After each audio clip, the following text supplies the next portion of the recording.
تو سیدنا جبریل علیہ السلام انسانی شکل میں تشریف لائے، اس کو حدیث جبریل کہتے ہیں۔ حضرت سیدنا عمر ابن خطاب فاروق اعظم بیان کرتے ہیں کہ آنے والا جو آیا وہ بہت خوبصورت تھا، لیکن وہ نہ مکے کا لگتا تھا نہ مدینہ منورہ کا لگتا تھا، خوبصورت بہت تھا۔ اس کے چہرے سے اور اس کے لباس سے سفر کے آثار نظر نہیں آتے تھے۔ اس کی داڑھی میں تراش بہت خوبصورت تھی، کپڑے بالکل چمکتے اور اجلے ہوئے تھے۔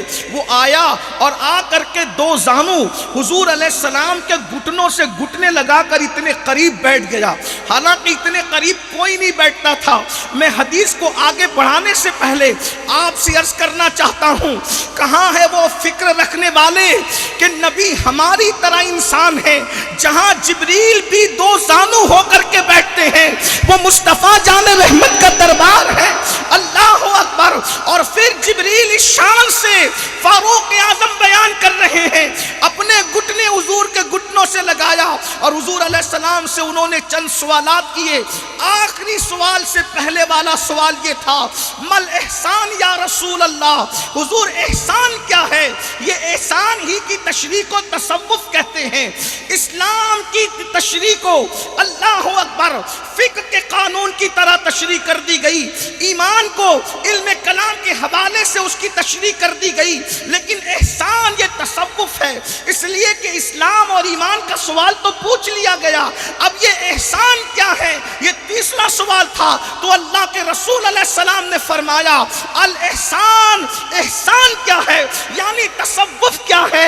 ان تعبد اللہ کأنک ترا فإن لم تکن ترا فإنہ یراک، کہ جب تو اللہ کی عبادت کر اس شان سے کر کہ گویا تو خدا کو دیکھ رہا ہے، گویا تو خدا کو دیکھ رہا ہے۔ جب صوفی عارف کامل کی منزل پر پہنچتا ہے تو کانکا کی قید بھی ختم ہو جاتی ہے اور حجابات اٹھتے ہیں اور وہ حالت نماز یا عبادت میں رب کا مشاہدہ کر لیا کرتا ہے۔ حضور غریب نواز رضی اللہ تعالیٰ عنہ فرماتے ہیں، عارف کا سب سے کم درجہ، یہ عارف کا یعنی صوفی کا سب سے کم درجہ یہ ہے کہ وہ ایک قدم میں عرش پر پہنچتا ہے، ایک قدم میں عرش پر پہنچتا ہے اور حجاب عظمت اور حجاب اکبر تک اس کی رسائی ہوتی ہے اور وہ دوسرے قدم میں اپنے مقام پر آ جاتا ہے۔ یہ عارف کا فرماتے ہیں، عارف کا سب سے کم درجہ یہ ہے، اور جب عارف کامل ہو جاتا ہے، جب کم درجہ یہ ہے کہ ایک قدم میں عرش پر پہنچتا ہے، یہ کم درجہ ہے۔ جب عارف کامل ہو جاتا ہے تو فرمایا اس کی شان بیان ہی نہیں ہو سکتی، اس کو اللہ کے سوا کوئی نہیں جانتا۔ جب عارف کا مقام یہ ہے، عارف کا، تو عارف کا یہ مقام ہے تو پھر صحابہ کا مقام کیا ہوگا؟ اور جب شان صحابیت یہ ہے تو پھر شان مصطفیٰ کیا ہوگا؟ لوگ اگر کہتے ہیں کہ ہم چشتی صابری ہیں، سہارنپور کے ارد گرد کے لوگ اپنے آپ کو چشتی صابری کہتے ہیں، میں نے کہا چشتیت تو غریب نواز کے عقیدے کے بغیر ہے ہی نہیں۔ تو جب غریب نواز ایک قدم میں عارف کو عرش تک مان رہے ہیں تو پھر تم کو معراج مصطفیٰ سے اختلاف کیا ہے؟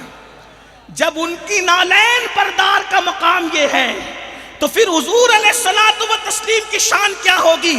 ہم تو یہ کہتے ہیں کہ حضور کا معراج پہ جانے سے ہمیں تعجب نہیں ہوتا، وہاں سے آنے پر ہمیں تعجب ہوتا ہے، اس لیے کہ وہ معراج پر گئے کیوں اور کس طرح گئے؟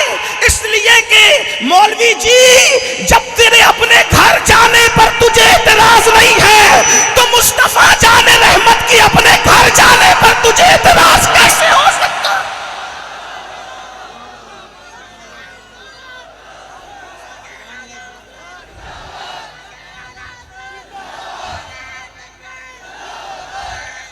ابھی جب معراج کا مہینہ شروع ہو گیا ہے، جیسے ہی معراج کی باتیں ہوگی تو پھر باتیں ہونے لگی کیسے گئے. میں نے کہا جب تیرے گھر جانے پر تجھے اعتراض نہیں، حضور تو اپنے گھر گئے ہیں نا، گھر گئے ہیں. میرے امام کہتے ہیں اور بڑے مزے میں کہتے ہیں وہی لا مکان کے مکی ہوئے، سر عرش تخت نشی ہوئے. یہ نبی ہے جن کے ہے یہ مقام، وہ خدا ہے جس کا مقام نہیں ہے. ہمیں تو اب تک یہ سمجھ نہیں آ رہی کہ وہ آئے کیسے. کیا ان کا بھی گھر ہے؟ میں نے کہا کیوں نہیں، کیونکہ اللہ خود فرماتا ہے. کتنی آیتیں پڑھی جا سکتے، سنیے. وہ پہلی بات، انسان جہاں سے آتا ہے وہی اس کا مکان ہوتا ہے. وہ آئے کہاں سے تھے، کہاں سے آئے؟ قرآن کہتا ہے لقد جاءکم، قرآن کہہ رہا ہے لقد جاءکم تحقیق کے ہمارے پاس سے تمہارے پاس رسول، عزت والا رسول آیا. اللہ فرما رہا ہے وہ ہمارے پاس سے ہی آئے تمہارے پاس. دوسرے مقام پر قرآن ارشاد فرماتا ہے هو الذی ارسل رسولہ، اللہ اکبر، وہ اللہ ہے جس نے اپنے پاس سے تمہارے پاس رسول کو بھیجا. تیسرے مقام پر ارشاد فرماتا ہے وَمَا أَرْسَلْنَاكَ إِلَّا رَحْمَةً لِلْعَالَمِينَ، ہم نے آپ کو تمام عالمین کے لیے رحمت بنا کر بھیجا. ہر جگہ بھیجا بھیجا بھیجا. یہ بھیجے کا مطلب کیا ہے؟ ارے بھیجا اس کو جاتا ہے جو پہلے کہیں موجود رہتا ہے. اللہ فرماتا ہے ہم نے بھیجا.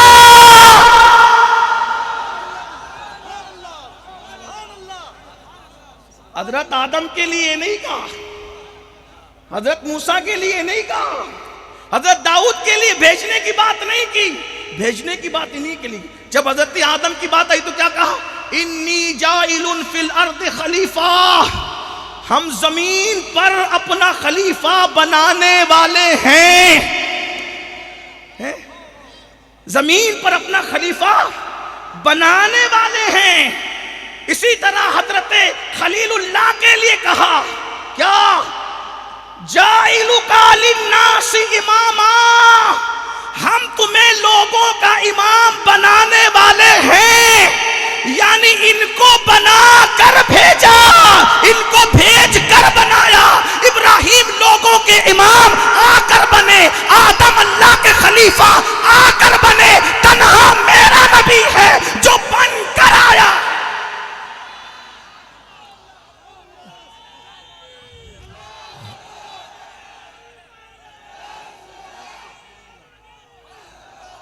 حضور خود فرماتے انی بعثت معلما، میں معلم بن کر آیا ہوں. بن کر، کہیں تو بنایا جا رہا تھا. اب ہم نہیں کہتے، تم ہی کہہ دو کہ جہاں سے آئے اس کا پتہ تم ہی بتا دو. اس لیے کہ علم کا غرور تو آپ کو بھی ہے. آپ کے یہاں تو قاسم العلوم والخیرات نہیں مانتے، نبی کو قاسم نعمت نہیں مانتے، اپنے مولوی کو قاسم العلوم بھی مانتے ہیں، والخیرات بھی مانتے ہیں. او الخیرات والخیرات والے ذرا غور سے سنو. اللہ اکبر. بتاؤ پھر یہ آئے کہاں سے؟ تو ماننا پڑے گا اللہ خود کہہ رہا ہے. اللہ پاک ارشاد فرما رہا ہے ہم نے اپنے پاس سے بھیجا، اپنے پاس سے بھیجا، اپنے پاس سے بھیجا. اب آپ مجھے بتائیں تو بہرحال سرکار غریب نواز یہ فرما رہے، کیا فرما رہے ہیں کہ عارف کا سب سے کم درجہ یہ ہوتا ہے کہ وہ ایک قدم میں عرش پر جاتا ہے، حجاب عظمت کی طرف جاتا ہے. یہ کم درجے کا عارف ہے. اور جو عارف کامل ہے اس کا تو بیان ہی نہیں ہے. اللہ اکبر. اور یہ بات یاد رکھنا، آدمی عارف بنتا کب ہے؟ جب اس کو اللہ کی پہچان ہوتی. اسی لیے اوروں کو عارف بننے کے لیے غاروں میں، مسجدوں میں، خانقاہوں میں حق ہو کی صدا کرنی پڑی. 70-80 سالوں میں جس مقام پر حق ہو کہنے والے پہنچے، یہ حضور کی نگاہ کا فیض تھا کہ میرے آقا نے صحابہ کو ایک نظر ڈال کر ان کو اس مقام پر پہنچا دیا. ہاں، لوگ کہتے ہیں کہ یہ ولی خانقاہ بناتے تو صحابہ نے کیوں خانقاہ نہیں بنائی؟ میں نے کہا اس لیے نہیں بنائی کہ اوروں کو دل صاف کرنے کی ضرورت تھی عبادت سے، اور صحابہ کو عبادت سے دل صاف کرنے کی ضرورت نہیں تھی، ان کے لیے رسول اللہ کی نگاہ ہی کافی تھی۔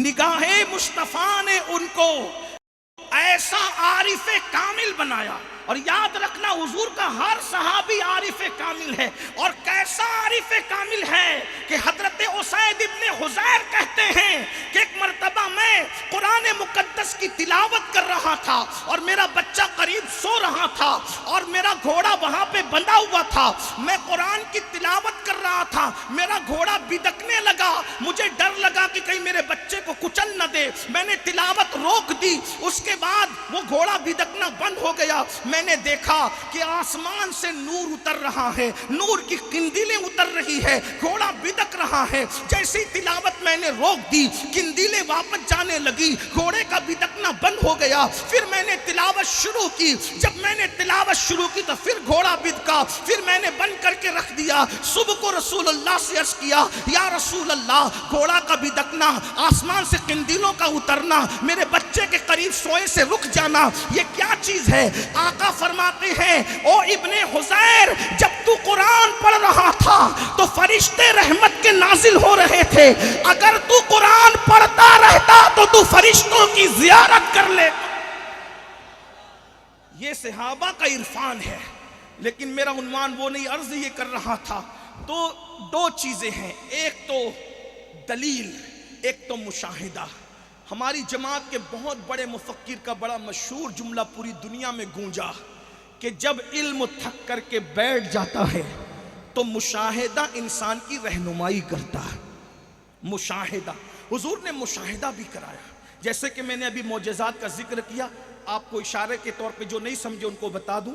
ایک شخص آیا اور آ کر کے کہنے لگا آپ اللہ کے رسول ہیں، اس کی دلیل کیا ہے؟ آقا نے فرمایا تو بتا کیا دلیل چاہیے تجھے؟ یاد رکھنا یہ اور بات ہے، حضرت موسیٰ علیہ السلام کو کتنے معجزات دیے؟ کتنے؟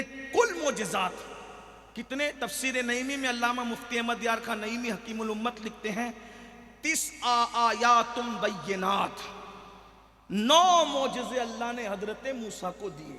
حضرت موسیٰ علیہ السلام کے کتنے معجزے؟ 9 معجزے، 9 معجزے، ٹھیک؟ اللہ نے اتنے دیے۔ اور حضور کے لیے حضور کے لیے یہ تھا کہ آپ سے جو مطالبہ کیا جائے اور آپ چاہیں تو پورا کریں۔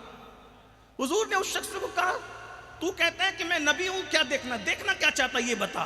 اس نے کہا وہ جو 2 درخت ہیں نا، ان درختوں کو آپ اپنے پاس بلائیں، اگر آپ درختوں کو اپنے پاس بلا لیں میں آپ کو نبی مان لوں گا۔ حضور نے فرمایا تو خود جا اور جا کر ان سے کہنا کہ تجھے اللہ کے رسول بلاتے ہیں۔ ماشاءاللہ، جے پور والوں کا جواب نہیں، مولانا ضیاء الدین کے پڑوس میں رہنے کا اثر تو ہے یہاں پر، ہاں، لیکن آگے والوں کی ذمہ داری بھی ہے، لیکن پیچھے والے بھی سن رہے، اس کا احساس بھی مجھے ہونا چاہیے۔ آقا نے فرمایا تو خود جا اور جا کر اس سے کہنا تجھے اللہ کے رسول بلاتے ہیں۔ راوی بیان کرتا ہے کہ جب درخت کو اس نے کہا، کہنے والے نے کہ تجھے اللہ کے رسول بلاتے ہیں، حضور نے نہیں بلایا، پیغام بھیجا کہ جا کے کہنا تجھے اللہ کے رسول بلاتے ہیں، تو وہ درخت آگے کو ہٹا، پیچھے کو ہٹا، دائیں کو ہٹا، بائیں کو ہٹا۔ محدثین یہ کہتے ہیں کہ اس نے اپنی جڑوں کو زمین سے نکالا، آگے پیچھے دائیں بائیں ہو کر، یہ محدثین کی زبان ہے، اور وہ چل کر کے آیا۔ لیکن عشق والوں کی زبان یہ ہے، وہ جڑیں نہیں نکال رہا تھا صرف، بلکہ وہ تو جھوم رہا تھا، آیا ہے بلاوا مجھے دربار نبی سے۔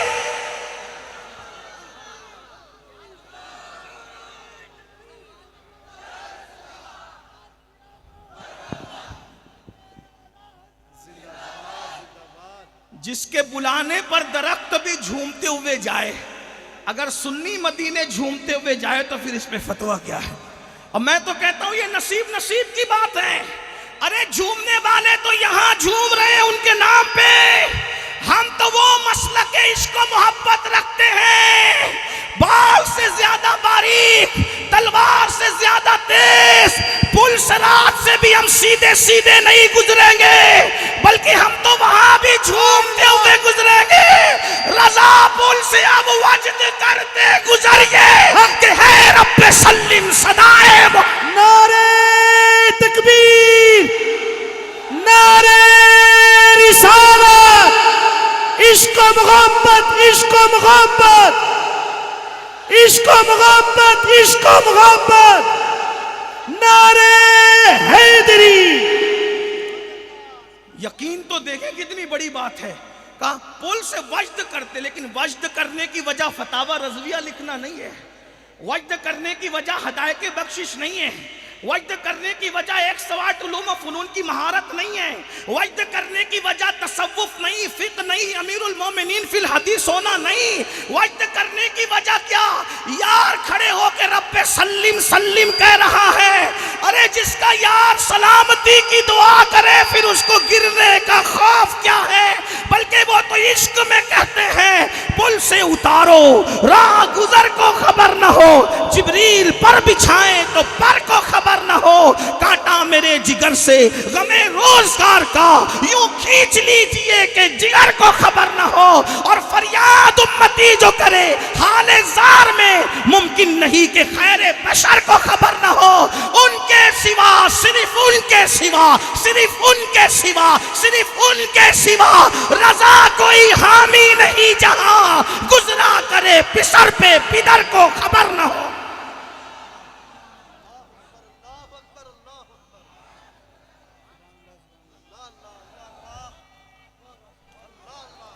یہ سب یقین کی باتیں ہیں۔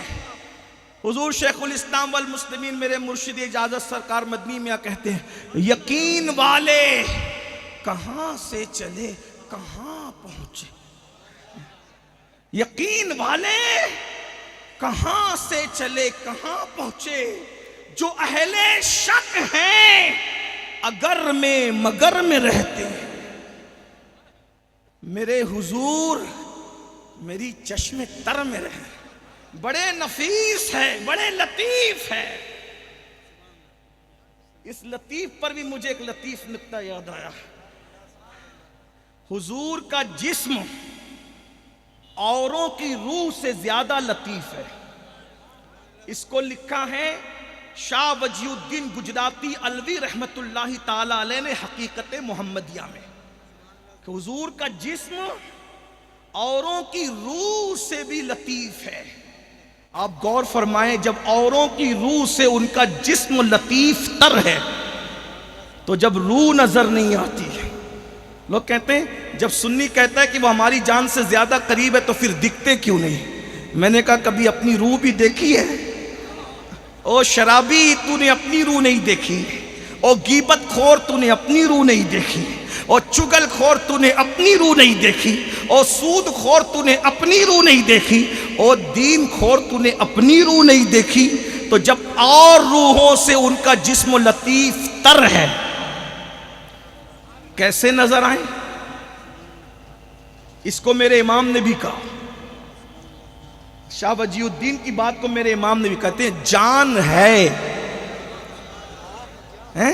جان ہے، جان کیا نظر آئے، جان ہے، وہ جان ہے، مومنوں کی جان ہے، جان ہے، جان کیا نظر آئے، کیوں عدو گرد غار پھرتے ہیں، اور کیوں عدو گرد غار پھرتے ہیں، تو کہا ہے بڑے لطیف ہے، نازک سے گھر میں رہتے ہیں، میرے حضور میری چشم تر میں رہتے ہیں، ہمارے دل میں ہمارے جگر میں رہتے ہیں۔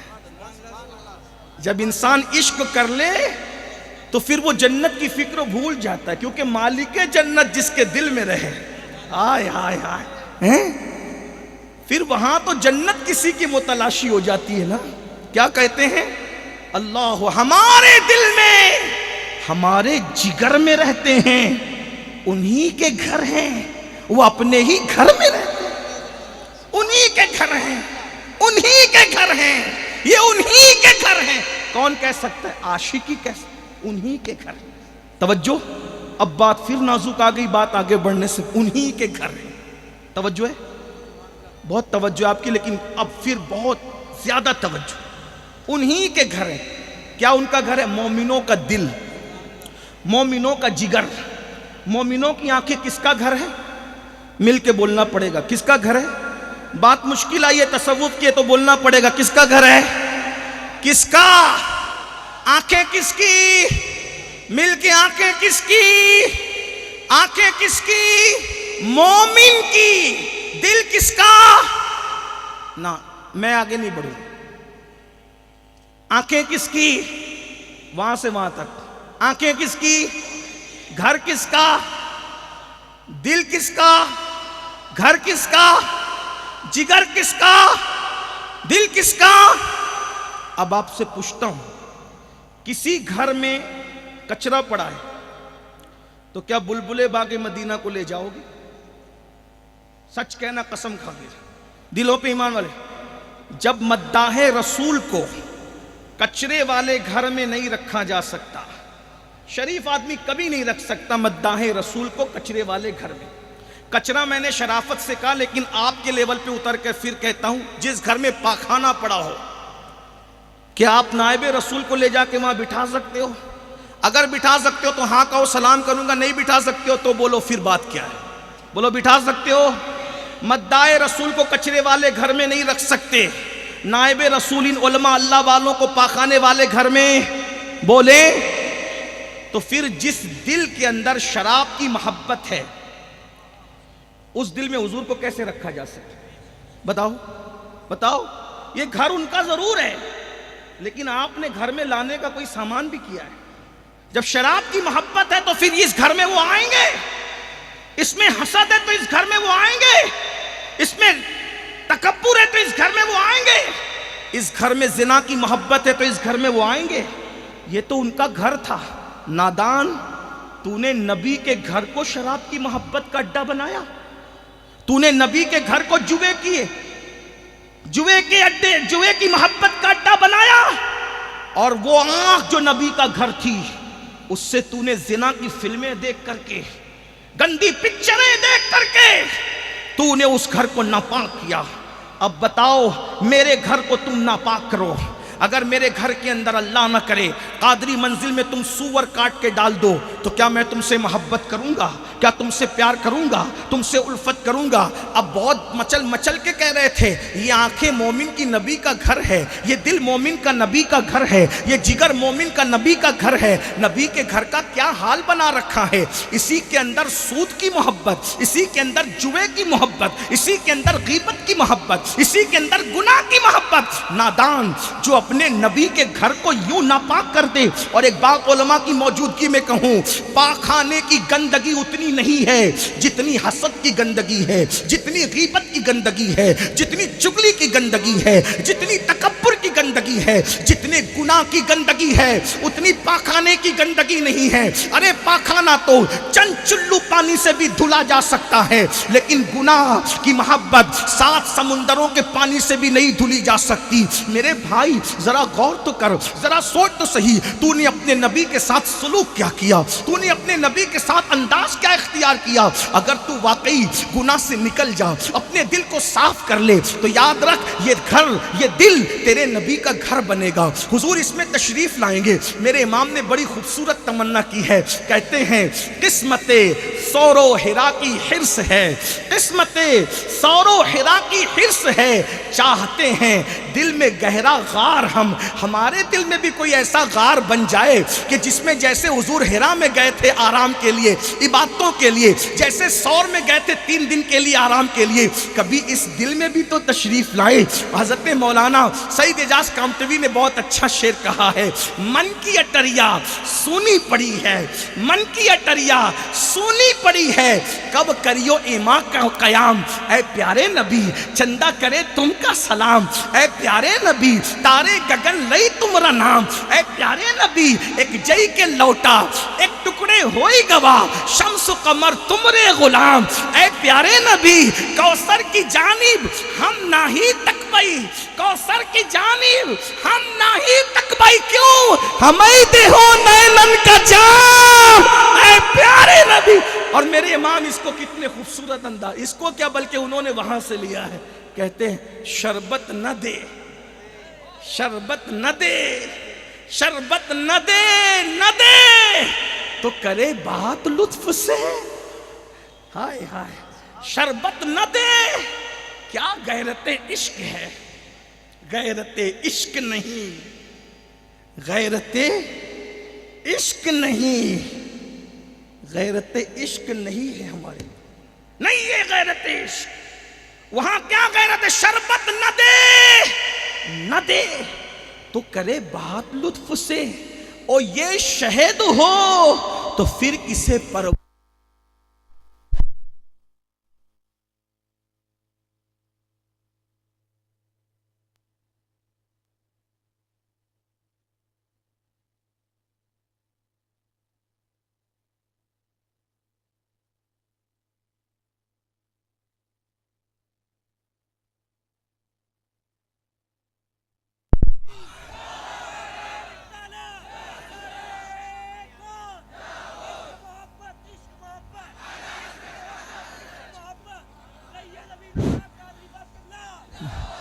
درود شریف پڑھے بلند آواز، درود شریف پڑھے، رب صلی وسلم دائما ابدا علی حبیبک خیر الخلق کلہم، صلاۃ و سلام علیک یا جد الحسن والحسین وعلی آلک و اصحابک یا جد الغوث الثقلین۔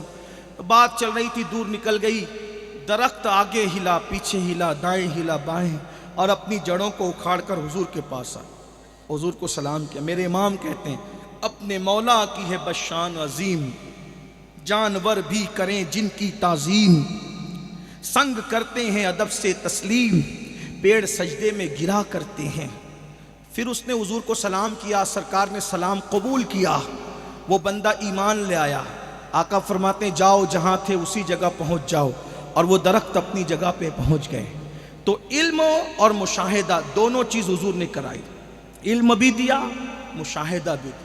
اب غریب نواز اور صوفیہ نے جو ہندوستان میں دین پھیلایا، انہوں نے زیادہ تر مشاہدے پہ کام کیا، کیونکہ یہاں کے لوگ عربی نہیں سمجھتے تھے، یہاں کے لوگ پتھر، لکڑی، چوہا، گوبر، دریا، سورج، ستارہ، اس کی عبادت کرتے تھے۔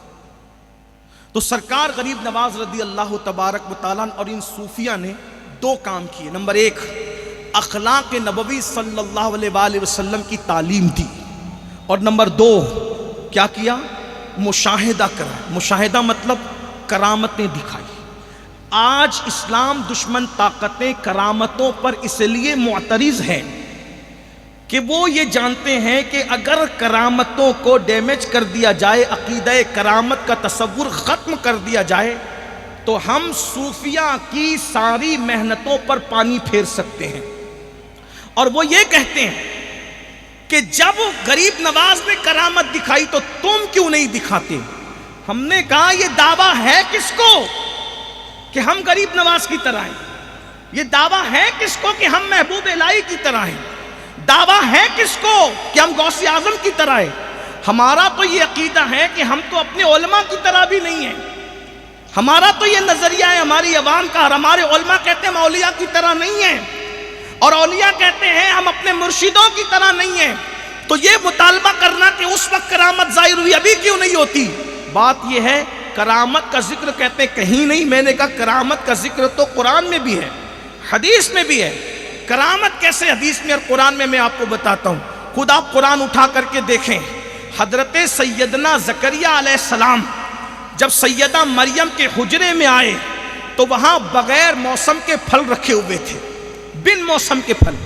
آج دنیا سمٹ گئی، دنیا جو ہے ایک چھوٹا سا گاؤں بن چکی ہے، تو بن موسم کے پھل آج آسانی سے مل جاتے ہیں۔ سیتاپھل کے زمانے میں، جس کو ہم شریفہ کہتے ہیں، اس کے زمانے میں اگر آپ جو ہیں جام تلاش کرنا چاہیں، جس کو پیڑو آپ کہتے ہیں، مل جائیں گے۔ جام کے دور میں آم کو تلاش کرنا چاہے تو مل جائے گا، آم کے دور میں سیتافل تلاش کرنا چاہے تو مل جائے گا، کیونکہ دنیا سمٹ گئی ہے، کیونکہ یہاں گرمی ہوگی کہیں سردی ہوگی، کہیں سردی ہوگی یہاں گرمی ہوگی، تو اس طریقے سے بن موسم کا پھل کسی نہ کسی ملک کا آپ کے پاس آ سکتا ہے۔ لیکن یہ بات یاد رکھنا، وہ دور تو گھوڑوں کا دور تھا، کھچروں کا دور تھا۔ پھر مریم کے حجرے میں سوائے سیدنا زکریا کے اور کوئی نہیں آتا تھا، مریم کے حجرے میں کسی کو آنے کی اجازت نہ تھی۔ نمبر 2، مریم باہر جاتی نہیں تھی۔ اللہ اکبر۔ تو جب بن موسم کے پھل آپ نے دیکھے تو بن موسم کے پھل دیکھ کر کے قرآن کہہ رہا ہے، حضرت سیدنا زکریا نے پوچھا یہ کیا ہے؟ تو سیدہ مریم نے کہا یہ اللہ کا فضل ہے اور اللہ مجھے رزق عطا کرتا ہے۔ آپ مجھے بتاؤ مسلمانوں، بن موسم کے پھل دیکھے تو حضرت زکریا کو یاد آیا، جب اس ولیہ کے حجرے میں اللہ بن موسم کا پھل بھیجتا ہے تو میرا بھی اولاد کا موسم جا چکا ہے، میرا سر سفید ہو گیا۔ حضرت کا استقبال، نعرہ تکبیر، نعرہ تکبیر، نعرہ رسالت، حضور امیر سنی دعوت اسلامی، حضور داعی کبیر، حضور وقار اہل سنت، نعرہ تکبیر، نعرہ رسالت۔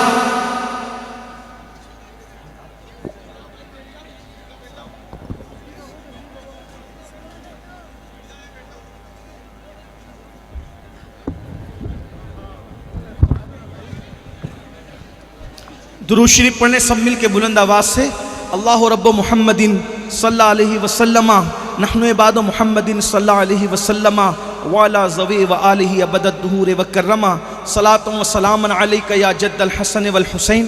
ہمارے قائد، ہمارے امیر تشریف لا چکے ہیں اور یہ وقت اب حضرت قبلہ کا ہی ہے، اس لیے اگر میں اور مزید کوئی گفتگو کروں تو یہ بے ادبی سے بہت قریب حضرت کی موجودگی میں، اور چونکہ سننے سنانے کا ماحول آپ نے بنا رکھا ہے اس لیے میں اپنے قائد کے سامنے کوئی گفتگو کرنے کی بجائے میں بھی یہ چاہوں گا اور آپ کے لیے بھی یہی چاہوں گا، کیونکہ مومن وہی ہوتا ہے جو اپنے لیے پسند کرے وہ اپنے مومن بھائی کے لیے پسند کرے۔ تو میں چاہتا ہوں کہ اپنے قائد کی گفتگو سنوں، تو آپ کے لیے بھی یہی چاہتا ہوں کہ آپ اپنے قائد کی گفتگو آپ بھی سنیں، اس لیے کہ یہ وہ ہستی ہے، ایک ایک جملہ ایسا کہ کئی صفحات اس پر لکھنے والے لکھ سکتے ہیں۔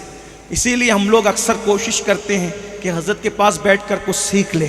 کبھی کبھی ایک ایک جملہ ایسا ہوتا ہے، کتابوں کے درجنوں صفحات کھنگال کر بھی وہ چیز ہمیں نہیں مل پاتی جو حضرت کے ساتھ بیٹھ کر چند منٹوں میں ملتی ہے۔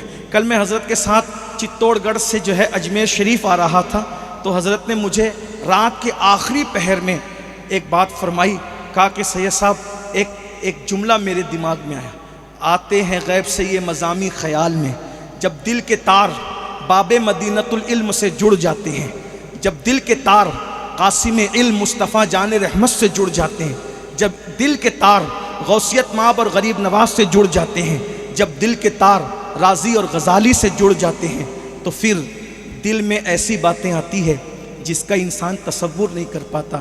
تو حضرت نے ایک جملہ بیان کیا جس سے دماغ کے 14 طبق روشن ہو گئے۔ آپ نے فرمایا جب تک انسان خود کی نفی نہیں کرتا اس وقت تک وہ خدا تک نہیں پہنچ سکتا۔